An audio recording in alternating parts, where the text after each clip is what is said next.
Hi, நான் Sri Padma Rathnavelu, wellness coach. நம்மள நிறைய பேருக்கு இருக்கிற பெரிய பிரச்சனைனா நைட்டு தூங்குறப்ப கால் கிராம்ப் ஆகுது, கெண்டை பிடிக்குதுன்னு சொல்லி கேள்விப்பட்டிருக்கோம். ஸோ அது எதனால அப்படின்னா மெக்னீஷியம் குறைபாடு. அதனாலதான்.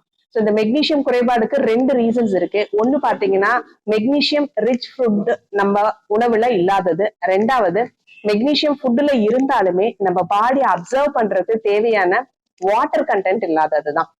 ஸோ மெக்னீஷியம் ரிச் ஃபுட் எதுல எல்லாம் இருக்கு அப்படிங்கறத ஃபர்ஸ்ட் பார்ப்போம். கீரை வகைகள்ல இருக்கு, அரைக்கீரை, சிறுகீரை, மழைக்கீரை, இதுல எல்லாம் நிறைய மெக்னீஷியம் ரிச் ஃபுட்ஸ் இருக்கு. இதை ரெகுலர் பேசிஸ்ல எடுத்துக்கிறது ரொம்ப நல்லது.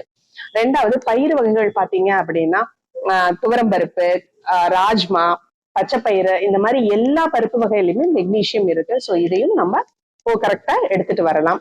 மூணாவது பாத்தீங்க அப்படின்னா பாதாம், முந்திரி, வால்நட், இதுலயும் நம்மளுக்கு மெக்னீஷியம் ரிச் ஃபுட்ஸ் இருக்கு.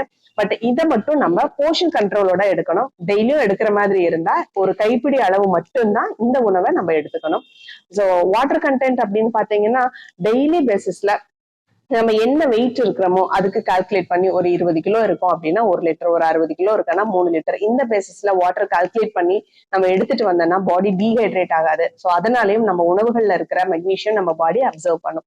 ஸோ இந்த ரெண்டு விஷயங்களை ஃபாலோ பண்ணி யாருக்கெல்லாம் ரிசல்ட் கிடைச்சது அப்படிங்கறத எனக்கு கமெண்ட் பண்ணுங்க.